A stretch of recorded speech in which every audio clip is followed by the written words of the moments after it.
Hello everyone and welcome back to my channel, where I cover vampires, werewolves, and other supernatural creatures. Today, I want to take a look at the movie Daybreakers from 2009. What happens when a vampire virus is discovered and embraced? An entire civilization leaves their humanity behind.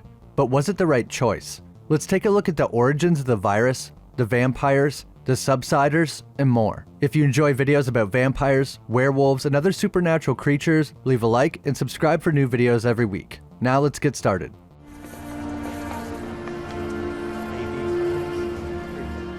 The vampire virus of Daybreakers started when a virus somehow mutated inside of one special bat. We see a sign in the beginning that says how a single bat started it all. This young girl was the first ever vampire, bitten by this unique bat. We see her writing in her diary about being a vampire and that she can't take it anymore because she cannot age and she won't grow up. Somehow they found a way to transfer the virus from her to others. My guess is that after the girl became sick, they performed tests on her and took samples to study the effects of vampirism. Eventually, they discovered the positive effects that this condition offered: immunity to aging and disease. Vampires also seem to be slightly more resilient and have a very mild healing ability, but we still see vampires getting medical attention. As far as their looks, they have pale skin and yellow eyes. The only other things that make them distinct is their lack of heartbeat and cold body temperature. They do not have super speed or strength. They seem to be evenly matched when fighting humans. They also seem to have a heightened sense of smell for blood.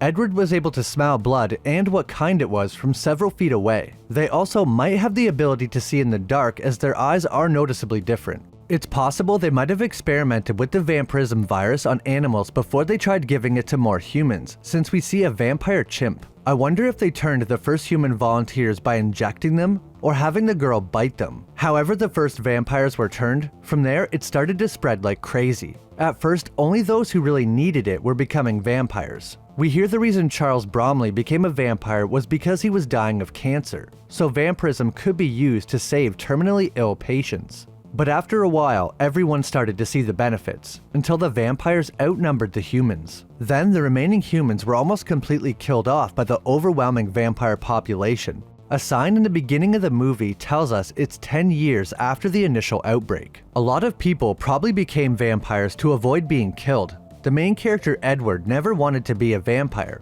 but he was turned forcefully by his brother. This sounds bad at first until we learn that his brother only turned him because it's most likely Edward would have been killed if he didn't. Kids especially probably had no choice but to be turned, so now they're stuck as children forever. Most parents probably turn their kids rather than risk them being killed by other vampires. What would you do? Let your kid grow up but risk them being killed? Or turn them into a vampire but they're stuck as a child forever?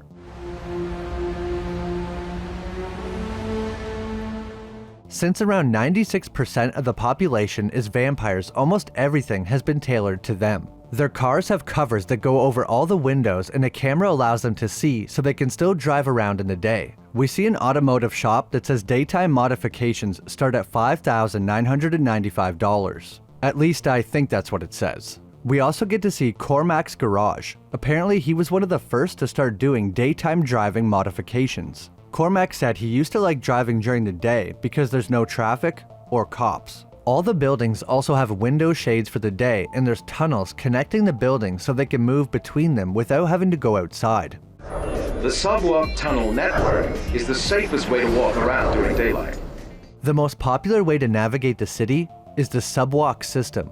This is a subway-like system that also has underground sidewalks that lead to most buildings and people's homes. This allows vampires to move around during the day without any issues. They also apparently have special gas stations that can fill your car during the day if need be. These are probably fully enclosed gas stations, or the person pumping the gas would have to wear a UV suit. We see a sign that also says school zone between 2 a.m. and 3 a.m.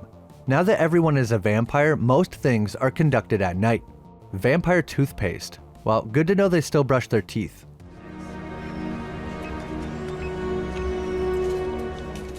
Vampires can consume regular food and drinks, but it doesn't seem to sustain them in the same way that blood does, so eating normal food is probably just for enjoyment. We see a coffee shop selling cups with a percentage of blood in the coffee. This is probably a common practice to infuse blood into foods that they are used to.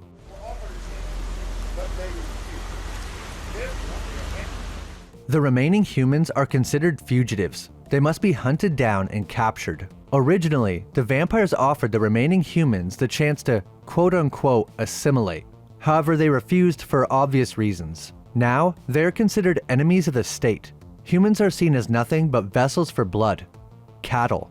They survive by moving during the day and building outposts and small camps far away from the cities. They also seem to favor places that have a more open terrain where there's less shade and places for vampires to hide, I guess. The only humans you can find in the cities are in these blood farms, suspended in this apparatus, drained of their blood and kept alive as long as possible. However, they are running out, and fast. Even as the movie goes on, we see the numbers of the humans they have left in the city dwindling quickly. There's a vampire senator that actually helps humans stay in hiding. Without the few vampires that still care about the humans, they might have already gone extinct.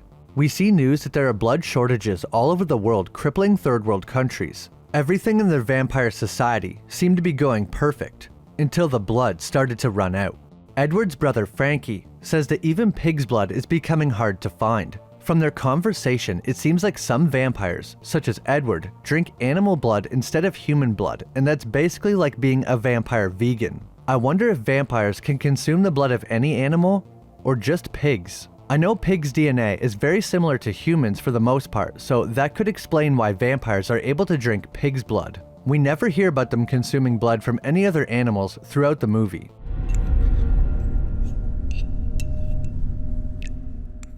A newspaper says German blood substitute fails. Bromley Pharmaceuticals and other companies around the world are racing to find a blood substitute before they run out of humans. Less than 5% of the human population remains, and they only have enough blood to sustain the entire vampire population until the end of the month. The protagonist of the movie, Edward, is a vampire hematologist who is searching for a way to create the blood substitute. The reason he started his work is because he didn't want humans to be hunted. They started by giving the blood substitute to animals, a chimp specifically. Their substitute seems to be working on animals, and the CEO, Charles Bromley, pressures them to conduct a human experiment. They give the vampire a sample of the blood substitute. At first, everything seems fine, but suddenly, the vampire's vitals start rising quickly, and he begins to convulse while blisters form on his skin. They give him something to reverse the effects, and it works, and his skin even heals back to normal, showing they do have slightly improved healing abilities. Unfortunately, a few seconds after looking fully recovered, his head explodes in a gory display. Looks like the blood substitute is off the menu. So we know that they're running out of blood, but what happens when vampires don't feed? They die, right? Well, actually no. Bromley Pharmaceuticals performed an experiment where they deprived a vampire of blood for a whole month to see the results.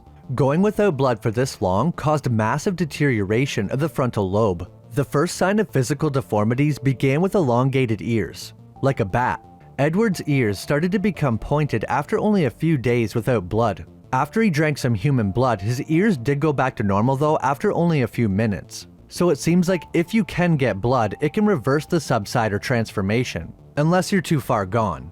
Most functions, such as logic, emotion, and most speech deteriorated much quicker than the scientists had originally thought. You can see that in only a matter of weeks, the person is completely unrecognizable. As well as elongated ears, they will also lose all their hair. Their teeth will become sharper, and the proportions of their face will change, making them look more monstrous. We get to see Subsiders still in the middle of their transformation, and they look deformed in a number of ways. Their arms seem to change the most. They become thinner in some places and thicker in others. Next, the fingers begin to elongate until they eventually become part of the wings. They got their name Subsiders from mostly living in the sewers under the city, where no one could find them. The Subsiders seem to have extremely strong and sharp talons on their feet as they're able to jump and grapple onto the ceiling. We also see some in the sewers also running across the ceiling.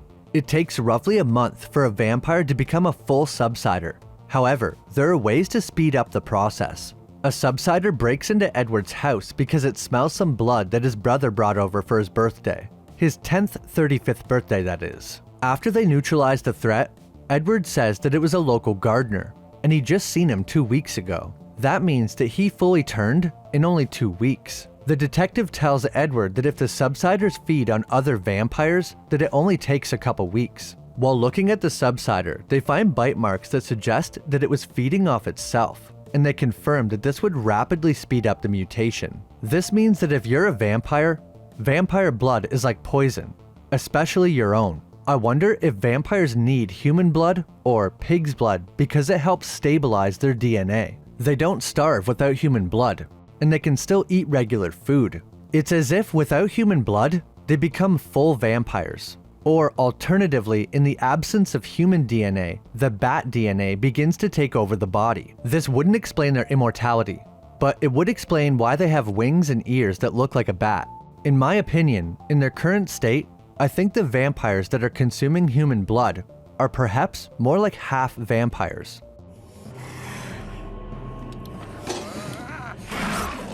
Could Subsiders really be pure vampires? Well, when you look at them compared to normal vampires, there is some important differences. Normal vampires seem to have the same physical strength as a human. Subsiders, on the other hand, definitely have what you would call superhuman strength. With one hit, a Subsider was able to send Frankie flying around 10 to 15 feet, slamming into a wall with a lot of force, knocking him unconscious. Frankie did recover, showing that normal vampires have some improved resilience, but nothing like a Subsider. The only thing that seemed to stop the Subsider was decapitation, or possibly a stake to the heart. Subsider's wings are very powerful, able to send Frankie flying effortlessly, and sharp enough to scratch a wall by just touching it. But can they fly? We never get to see one fly during the movie. It's possible the wings might be too small for how big they are, like an ostrich. But they do have superhuman strength, so it's possible they can actually fly. The Subsider that broke into Edward's house seemed to do so because it could smell the fresh blood that Frankie brought over. Edward could tell that it was human blood just by smelling it, but the Subsider could smell it from all the way outside the house, showing they might also have improved senses over an ordinary vampire. Not only is the world trying to find a blood substitute and fighting starvation, they're dealing with a rising number of Subsiders attacking people in the streets. They said there's only a month left of blood to supply the population. If they can't hunt down and find more humans or figure out the blood substitute, the entire human race would turn into this. That would be a bit of a nightmare for the remaining humans, but would probably make a pretty cool movie. Cities full of Subsiders. The country in a bid to contain what is now being described as the Subsider epidemic. During the movie, Edward discovers an alternative to the blood substitute, a cure for vampirism. Edward gets a chance to meet with some of the few remaining humans, and one of them is a cured vampire. His name is Lionel Cormack, nicknamed Elvis. He grabs Edward's hand and holds it against his chest and says, "It didn't beat for 9 years." Edward is shocked. Lionel explains what happened to him. He was deprived of blood and driving his car faster than he should have. He ended up crashing into a barrier which sent him flying through the front windshield. The important part is that this happened during the day, so when he flew through his windshield, he caught on fire in the sun before landing in the water. When he arose from the water, he realized he was human. Somehow, just the right amount of exposure to sunlight jump-started his heart. They attempt to recreate this in an experiment. They will expose Edward to sunlight for a certain amount of time and then pull the oxygen out of the room to instantly put out the flames. They also have a wet blanket around him.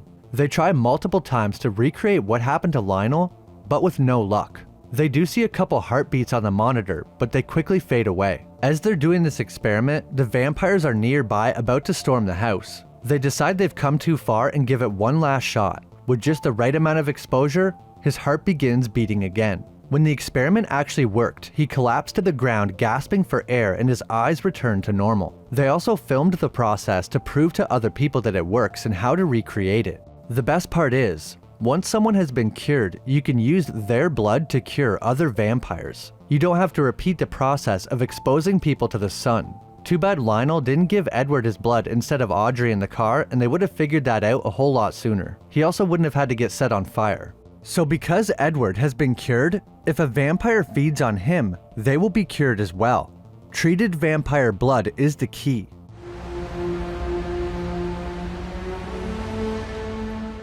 Edward fights his way back to the city to show the head of Bromley Pharmaceuticals that there is a cure, but he doesn't care because they have fixed the blood substitute. That means the blood shortage has been solved.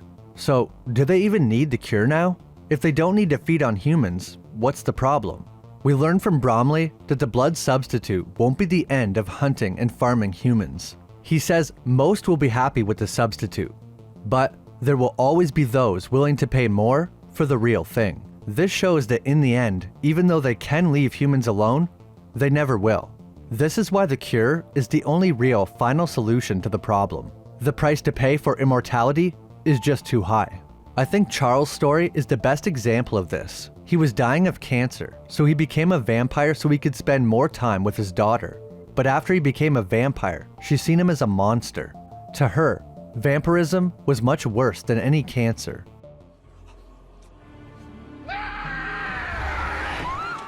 The last thing I wanted to talk about was the vampirism virus itself. Is it biological or supernatural? On one hand, the virus is said to have originated from bats, which is a plausible scenario in real life. Bats are known carriers of many viruses. In the Underworld series, a bat with rabies is what started the vampire virus. Maybe that's what happened here. It's not inconceivable that something could have mutated in a bat population and jumped to humans. The vampires display some biological abilities like enhanced sense of smell. They also don't have any weaknesses to holy objects like crosses, garlic, or silver, lending to a biological origin. However, the vampires also exhibit supernatural characteristics. For one, they have no reflections. They still appear in camera footage, but in mirrors they are invisible, with only their clothes showing up. They also explode into ash when staked through the heart, and burst into flame when exposed to sunlight. Somehow, vampires also manage to walk around even though they don't have a heartbeat or breathe. So is the vampire virus in Daybreakers biological or supernatural? Well, the answer is likely a combination of both. While the virus may have originated biologically in a bat, it likely underwent some supernatural mutations that gave the vampires their unique characteristics and immortality. It's also possible that the virus was initially supernatural, and there was something special about that bat. Maybe it was an ancient species of bat, or it had a curse placed upon it for some reason.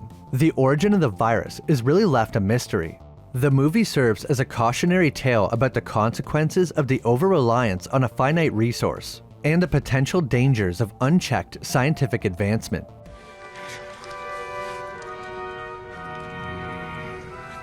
One of my favorite scenes in the entire film is when Edward's brother Frankie is surrounded by vampires and tear him apart. They had no idea that because he was cured, that his blood was also the cure. As the vampires that attacked Frankie turn back into humans, the other vampires attack them, and they get cured, and then so on and so on. Edward and Audrey are trapped in this room watching in terror as all this is going on just outside the door. The slow motion moment of the entire lobby in absolute chaos with blood and bodies everywhere is one of the best moments in the movie.